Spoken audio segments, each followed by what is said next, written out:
Bismillah,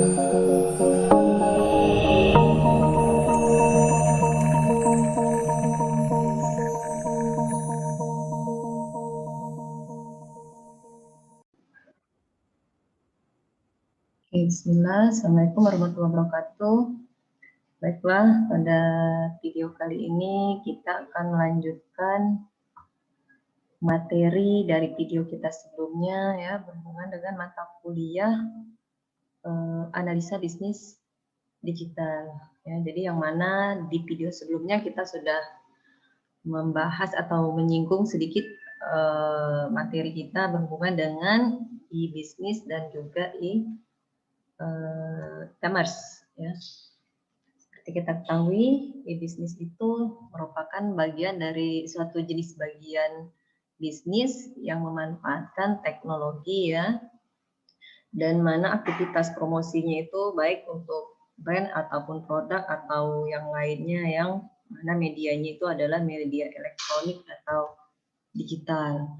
Nah, contoh bisnis digitalnya juga sudah kita bahas di video kita sebelumnya di pertemuan keempat dan kelima ya. Contohnya seperti e-commerce, terus ada jasa transportasi, kemudian ada jasa perencanaan dan keuangan sampai JOS ya. Itu juga sudah ada di video kita sebelumnya. Kemudian e-bisnis dan e-commerce. Nah, ini juga di video sebelumnya di pertemuan kelima ya tentang e-bisnis dan e-commerce, di mana e-bisnis ini merupakan sebuah kegiatan ya yang kegiatan bisnis yang dilakukan secara otomatis ya ataupun semi otomatis yang dilakukan dengan menggunakan teknologi elektronik. Kemudian e-bisnis juga bisa memungkinkan suatu perusahaan itu untuk berhubungan dengan pemrosesan data baik internal maupun eksternal tentunya yang lebih fleksibel, dan juga e-bisnis ini juga banyak dipakai untuk berhubungan dengan supplier atau pelanggannya juga ya, bahkan dengan mitra bisnis dalam sebuah perusahaan, serta memenuhi permintaan dalam melayani kepuasan pelanggannya secara lebih baik. Nah, di sini ada strategi e-bisnis ya dalam perusahaan, penerapannya sebenarnya banyak. Di sini kita membahas ada 3. Yang pertama di sini ada ERP ya, di mana untuk ERP ini dia merupakan suatu kegiatan strategis bisnis dari sebuah sistem informasi tentunya ya dalam perusahaan yang bisa kita gunakan untuk bisa berkoordinasi mengenai sumber daya serta juga informasi yang bisa digunakan untuk pemrosesan dalam berbisnis. Nah, jadi dalam penerapan ERP nanti akan kita terapkan dalam diskusi ya. Kemudian ada CRM atau Customer Relationship Management. Nah, di sini dia merupakan suatu strategi bisnis dari sebuah layanan dan juga perangkat lunak yang digabungkan ya, seperti software yang mana nanti didesain untuk bisa meningkatkan keuntungan serta kepuasan dari para konsumennya ya. Jadi dari segi layanan itu akan digabungkan dengan perangkat lunak ya. Jadi di sini memanfaatkan CRM. Ini juga akan kita bahas di diskusi. Kemudian yang ketiga adanya SCM ya atau Supply Chain Management.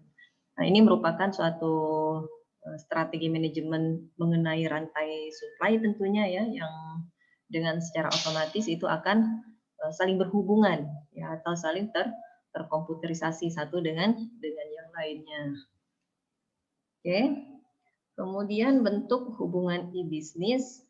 Nah, ini sudah ada di video kita di pertemuan kelima juga ya, terdapat ada beberapa poin ya, terdapat 5 kemungkinan dari bentuk hubungan bisnis berdasarkan transaksinya. Nah, ini juga sudah kita bahas di Zoom kita tentang B2B ya, kemudian B2C, ada C2C, C2B, dan sampai intrabisnis dalam e-bisnisnya itu ya, dalam perdagangan lingkup intranet perusahaan yang melibatkan pertukaran barang, jasa, serta informasi ya. Oke.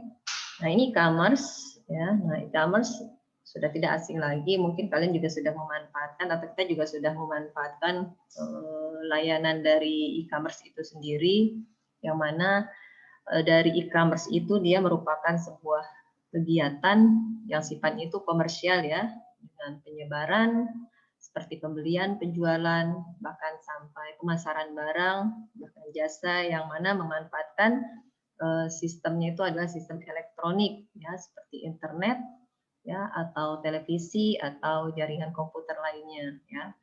Kemudian kegiatan e-commerce ini juga dimanfaatkan sebagai aplikasi dan sebuah penerapan dari e-bisnis ya, yang ada kaitannya dengan transaksi yang berhubungan dengan komersial tentunya, seperti transfer dana ya secara elektronik. Kemudian ada SCM tadi ya, supply chain management, rantainya itu ya satu dengan lainnya yang saling berhubungan ya sehingga terkomputerisasi. Kemudian ada e-pemasaran ya, atau kita kenal dengan e-marketing juga ya, atau pemasaran online gitu ya. Dan pemrosesan transaksi online juga ya, bahkan sampai pertukaran data elektroniknya. Nah, terus perbedaannya apa antara e-bisnis dan e-commerce? Kalau secara garis besar mereka saling berhubungan satu dengan yang lainnya ya, antara e-bisnis dengan e-commerce. Nah, perbedaan yang mendasar antara e-commerce dan e-bisnis ini adalah bahwa tujuan dari e-commerce ini memang dia lebih ke komersial atau lebih money oriented ya, lebih berorientasinya itu pada uang ya, sedangkan bisnis ini dia lebih berorientasinya itu pada kepentingan jangka panjang, bukan hanya mementingkan daripada memperoleh keuntungan saja, tapi yang dipikirkan adalah jangka panjang ya, sifatnya yang lebih abstrak seperti ya memberi kepercayaan kepada konsumennya ya, terus pelayanan terhadap konsumennya, ada peraturan kerjanya juga ya, terus relasi antar mitra bisnis, bahkan sampai penanganan masalah solusi lainnya, sehingga dia memegang teguh kepercayaan itu ya untuk mempertahankan sebuah bisnisnya ya. Jadi antara bisnis dan e-commerce memang selalu berhubungan ya. Untuk menerapkan e-bisnis ya kita bisa memanfaatkan yang tadi e-commerce. Manfaat e-bisnis dan e-commerce ada beberapa poin ya. Manfaat yang bisa didapat atau manfaat dari e-bisnis itu bisa kita lihat seperti memperluas pasar ya, hingga mencakup pasar nasional dan bahkan sampai pasar global juga, sehingga perusahaan itu bisa menjangkau itu lebih banyak lagi pelanggannya ya, dan memilih pemasok terbaik tentunya ya, sampai menjalin relasi dengan mitra bisnis yang dinilai paling baik ataupun paling cocok gitu ya. Kemudian menekankan biaya ya dalam penyusunan, pemrosesan, bahkan sampai pendistribusian ya, penyimpanan, dan dalam pengaksesan informasi yang berbasis kertas ya, atau lebih berbasis kertas itu lebih dipertimbangkan atau lebih dilihat ya. Kemudian memungkinkan perusahaan untuk menerapkan produk dan jasanya ya, sampai menekan waktu antar pembayaran dan penerimaan produk maupun jasanya.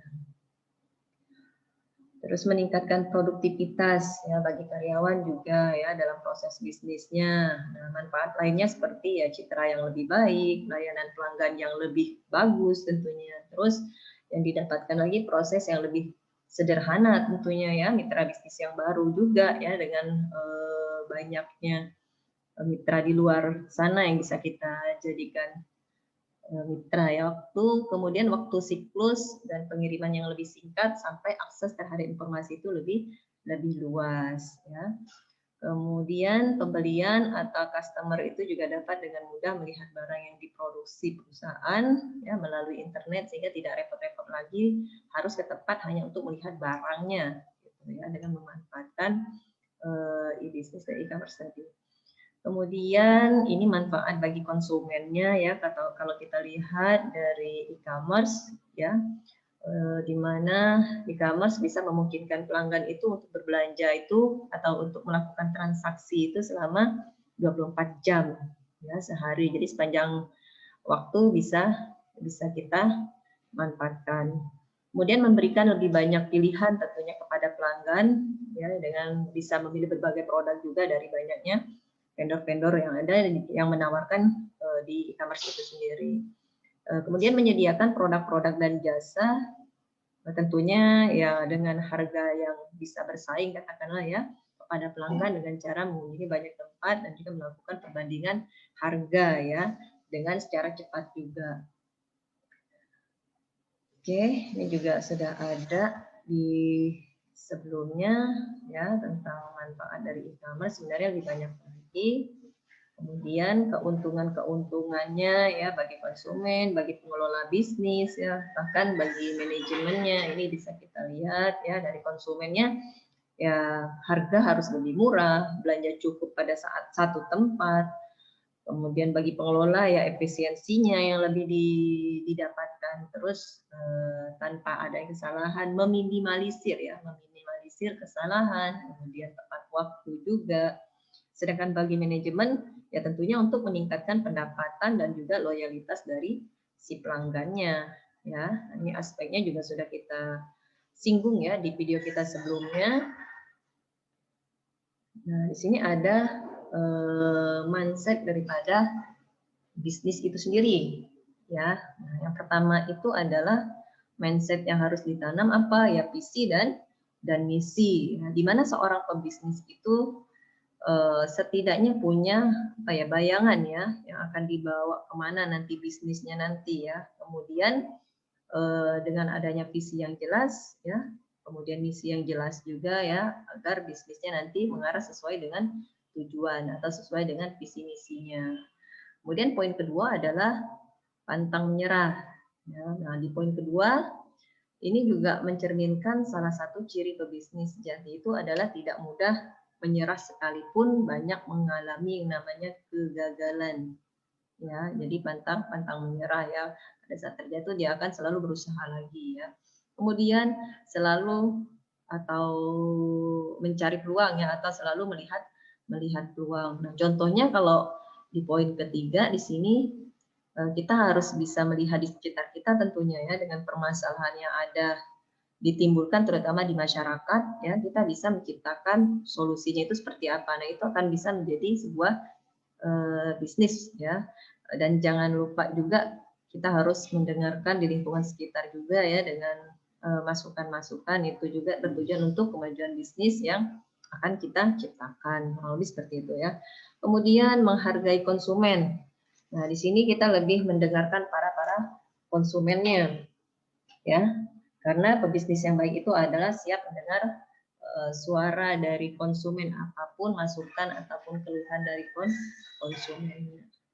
Oke, saya rasa video kita kali ini atau materi video kita kali ini kita cukupkan dulu. Kita akan lanjutkan di kelas atau di Zoom kita dan akan dilanjutkan lagi juga nanti untuk materinya di video berikutnya. Saya ucapkan terima kasih ya. Assalamualaikum warahmatullahi wabarakatuh.